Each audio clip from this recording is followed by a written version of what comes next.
he did his typical thing of, he took like 10 seconds, looked up, did his calculations, then waved his hand. He looked at me and said,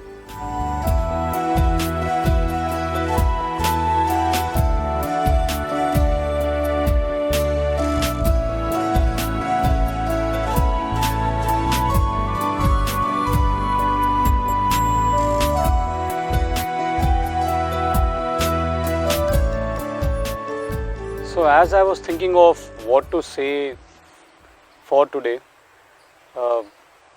I decided to go back in time and possibly go back to how it all began. So I joined the Sri Sathya Sai Primary School in the year 1990, and back then when Swami would come for darshan, there would be some typical questions that he would ask the students. Like there used to be this question that Swami was very fond of, where he used to ask, what did you have for breakfast? And at that time, if you told Swami we had noodles, he would tell, oh, those earthworms. So he used to always, kind of, those are some of the questions that he would generally ask on a Sunday or Thursday morning. Since the primary school children come only on Sunday and Thursday mornings, we would be, kind of ready for those kind of questions. But there were some questions that Swami would ask, for which we were told that we have to give a certain answer. And those questions that we were told, I remember once the principal ma'am called us aside and told us, see Swami, if he asks you where did you come from, tell Swami I came from you. That was one question, where did you come from? Another question was, if Swami asks you how many brothers and sisters do you have, you should tell Swami all are my brothers and sisters. And the third question was, if Swami asks you what do you want, you should tell Swami I want you. So I was also kind of trained for these answers, and in this context I remember there was a senior brother of mine. Possibly when I was in the first standard, he was studying his second, and one darshan Swami called him and asks him that, how many brothers do you have? So he innocently looks at his fingers and starts counting, and he says, Swami, I have 2 brothers. Then Swami looks at him and tells, hey, all are your brothers. So he tells, yes Swami, all are my brothers. Then Swami looks at him and asks, how many sisters do you have? So now he is kind of confused, because on one side till 10 seconds ago he was thinking he has so many sisters and brothers, but now he is being told that everyone is a sister. So even before he could answer, Swami said, all are your sisters. So he said, yes Swami, all are my sisters. And then Swami asks him, okay, so how many wives do you have? So at this point this brother just replies, Swami, all are my wives. So I think that at that point Swami had a share of fun and he laughed his heart out. Everyone sit around, laughs their heart out. But yes, those kind of questions that we were trained to ask, I remember. This was one incident which happened with that question of how many brothers and sisters do you have. Then there was this other question that, where did you come from?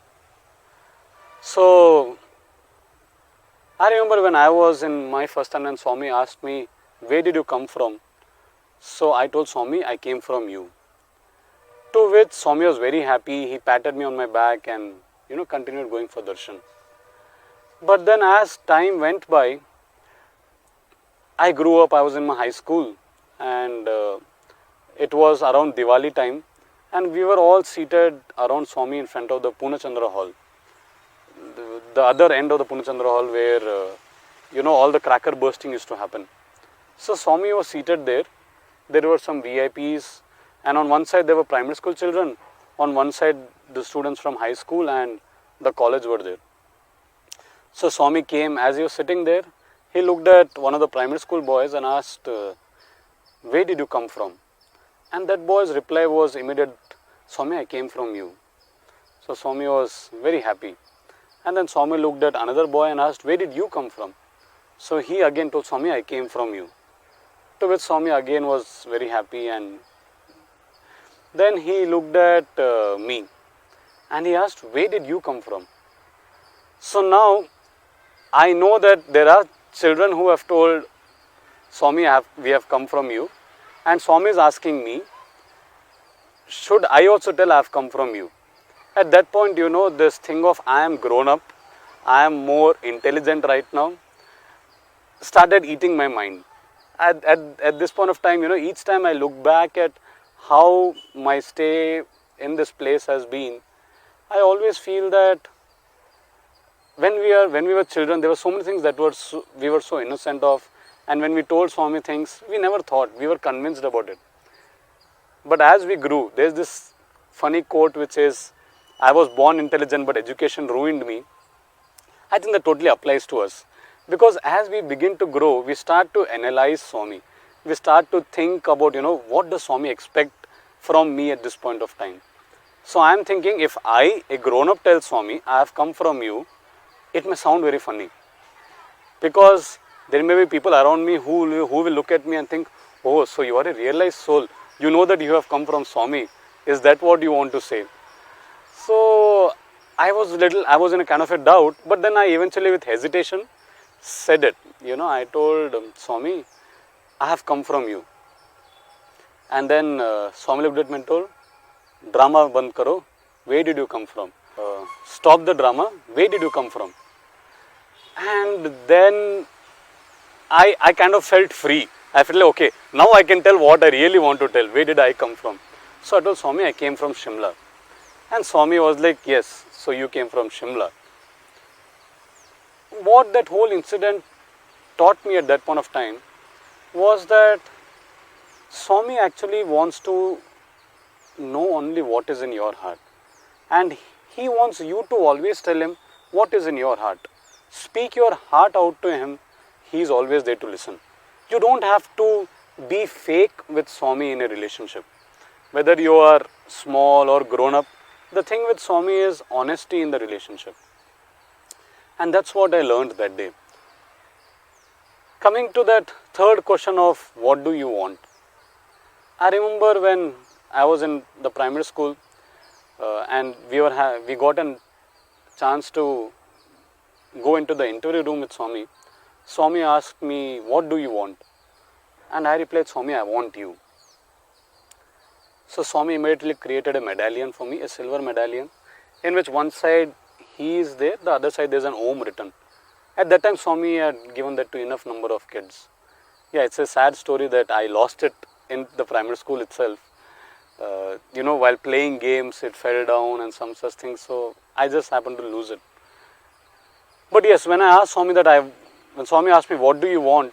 And I told that I want you, I knew at that point of time that it was a very spontaneous thing from me.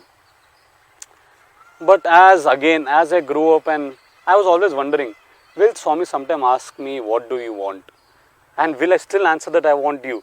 Maybe sometime I will tell him, Swami, I want a PG seat. Maybe sometime I will tell him, Swami, I want to go with you to Kodaikanal. Or some such thing, where I know that actually what I desire is not the ultimate thing that I want you, but some other mundane things. So I had finished my studies, I finished my MTech, and it was in the year 2009. So Swami was asking everybody that, what did you finish, what did you complete, like that. And he looked at me and asked, what did you complete? So I told him, Swami, I finished my MTech. And so he immediately told me, you joined teaching. So I knew that, okay, my path ahead is I will have to join for teaching. Then we came back from Kodaikanal and we were in Parthi. So when it came to the time of me joining, the administration of the university, the Vice Chancellor and others told me that I will have to go to Brindavan and join for teaching. Now for me, going to Brindavan was almost like fish out of water, for the reason that from my primary school, that is from 1990, I had been in the Prasanthi Nilayam campuses of Swami. That is, I did my undergraduation also from Prasanthi Nilayam. Both my post-graduation degrees were from Prasanthi Nilayam. So I was pretty not sure that what will I go and do in Brindavan. So there was this kind of doubt in me whether that is the right thing. Should I go or not go? So Swami was coming for darshan, And I got up and I asked Swami, Swami, एक confusion है. Swami like, क्या confusion है? So Swami asked me, I told Swami that, Swami, there is a confusion. And Swami looked at me and asked, what is the confusion? So I told Swami, the administration is asking me to go to the Brindavan / the Whitefield campus to join for teaching. So should I go or not go? And then Swami told, तुम्हारे दिल की इच्छा क्या है? Meaning, what is your heart's desire? And you won't believe me, it almost felt like a complete circle of life has come around. I joined the university telling Swami the same answer when I was small, that Swami, I want you. And today when I finished my studies and he is asking me, what is your heart's desire? The spontaneous answer that came from within was, I want to be with you. And then Swami said, whether you are in Whitefield or in Parthi, I am always with you. Now tell me what is your heart's desire. So then I think I was very clear that even if I am, that kind of thoughts that are there in our mind, that the moment you go to Whitefield, you are not in Parthi, maybe we will lose the connect with Swami, the physical connect. But the moment he said that, I am with you whether you are in Whitefield or in Parthi, I got the assurance and now I was clear. Now there was no doubt in my heart that I can go ahead to Brindavan and still serve Swami and Swami will be with me. So I told Swami, in that case I will go to Whitefield. He said, good. And like I was telling some time back, I felt that all that he will respond to is what is in your heart. And that is what happened with me even on that day.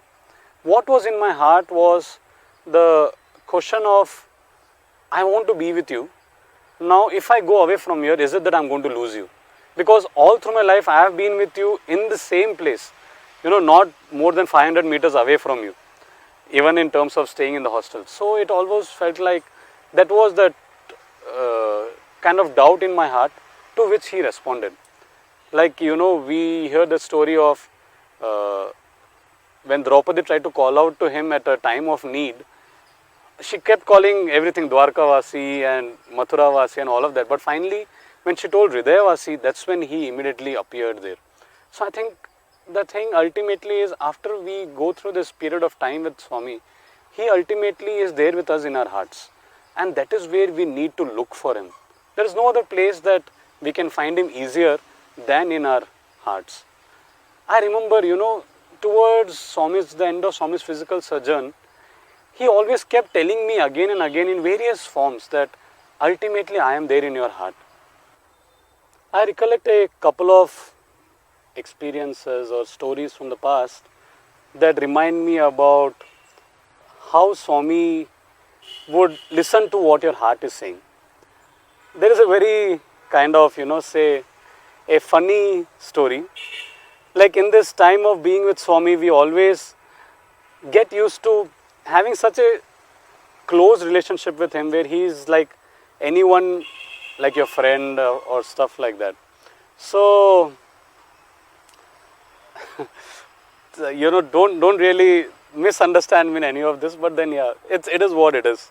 It's the beauty of being in the physical proximity of Swami. So I was seated in the year, it was something like 2006 or 2005, and I was seated in the mandir. So Swami was coming for darshan, and I was coming to the fag end of my second year in undergraduation. So what happens in our system of education is, in the third year you get to take a major subject. So my options in my second year were maths or economics. And Swami came for darshan. He looked at me and asked, "Kya samachar?" It's almost like what news or what's up, that kind of a thing. So the thought that immediately crossed my mind is, everybody wants to ask Swami for what major to take, and here is Swami asking me what news do I have.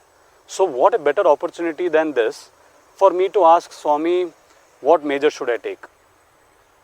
So I told Swami, next year what major should I take? Swami's next question kind of surprised me. He asked, what options do you have? So I was like, oh, Swami, this much you want to know? So I told Swami, I have maths and economics. The moment I told maths and economics, again the monkey mind started playing its tricks. So the thought that crossed me was, Swami, I know that you like maths. So since I have told maths or economics, you may just blurt out that I should take maths. But Swami, ultimately I am going to study maths and I don't want to do another MSc maths and then do an MTech computer science. I don't want to study so long. I will do a BSc economics, do a MBA and be done with my studies. But Swami, if you take time and think and tell me what I should do, then I will do whatever you say. So, it may almost seem like I was ready to disobey the divine command, but it was also that I knew that in this, that's where I was saying, the monkey mind plays its tricks, where the heart is saying that, Swami, please don't tell it immediately. I want you to possibly think and then tell. So you won't believe, after I told Swami, should I take maths or economics, and this rush of all these crazy ideas are going on in my mind, Swami literally stood in front of me. He had come in the car that time. So he was seated, the window was rolled down. He did his typical thing of, he took like 10 seconds, looked up, did his calculations, then waved his hand. He looked at me and said, maths karo. And I was bold. I was sheer bold for the reason that I was thinking, Swami, if you tell maths, no, I am okay, I will go ahead and do economics, for the reason that you have told it immediately. But I, within my heart, was feeling, Swami, if you want to tell me to do maths, think and tell.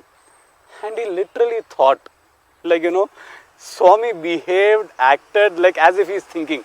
Not that he needed to think, but he was actually responding to what was there in my heart. He was actually listening to what was going on in me. And that kind of convinced me that he actually is all the time residing in our heart. Another similar thing happened when we had gone to Kodaikanal. Me and another brother of mine got this chance to give a speech in Kodaikanal. So Swami asked the All India President that who is going to speak today. And he said, Swami, these two boys. So Swami called, we were taken to Swami, and this other brother of mine immediately went up to Swami and started telling Swami what he is going to talk on. To which Swami heard very patiently, and then Swami looked at him, blessed him and told, good. Then came my turn, and when my turn came, I was like, Swami, please don't ask me what I am going to talk on, because I don't want to tell you what I am going to talk on. Kind of the thing that if I tell Swami right now what I am going to talk on, then when he's seated there will be nothing new for Swami to listen. So that was the thing in my mind, actually in my heart. So when I went to Swami, the first thing he asks me is, what are you going to speak on? I'm like, no Swami, this is what you shouldn't have asked. But then, okay, nevertheless, I was almost like going to tell him what I'm going to speak. And then he immediately told, mat bolo, don't tell. जो भी तुम्हारे दिल में आए वो बोलो. Whatever comes to your heart, speak that. So I was like kind of very happy at that point of time, because I did not have to tell Swami what I am going to speak. Also, there was this, like I told, when we grow up, we become intelligent, there was this thought that everybody else is going to hear what I am going to speak. So Swami, don't ask me in front of everybody. Then it will be like everybody starts judging what I am going to speak on. Then there is no suspense of my talk. But coming back to that point where he ultimately, he knew what was in my heart. He knew that I didn't want to tell. At the same time, he knew that I didn't want him to ask. But he did both of them. He looked at me and asked, what are you going to speak on? At the same time, before I could tell, he said, okay, fine. You tell what is in your heart. So he kind of assured to me that he is listening all the time what is happening in my heart and in my mind. So I think ultimately we have to just connect to this aspect and believe that he is always listening to what is in your heart.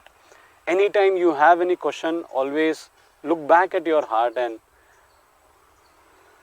just pause, take your time, listen to what your heart is saying, and be assured that it is He who's speaking from within. Because I think we all don't have anybody else more above in our hearts than Swami. Like, Swami would very often tell, again he used to tell it in a joking, fun manner. He would tell that your heart is not a musical chair. It is not that one day I am there, someday somebody else has to come, so you can't keep rotating. So if at all I am there in your heart, I have to be there in your heart. Tomorrow somebody else cannot be there in your heart. But I think, yes, as we go through life, there are so many people who get close to us or whom we love and all of that.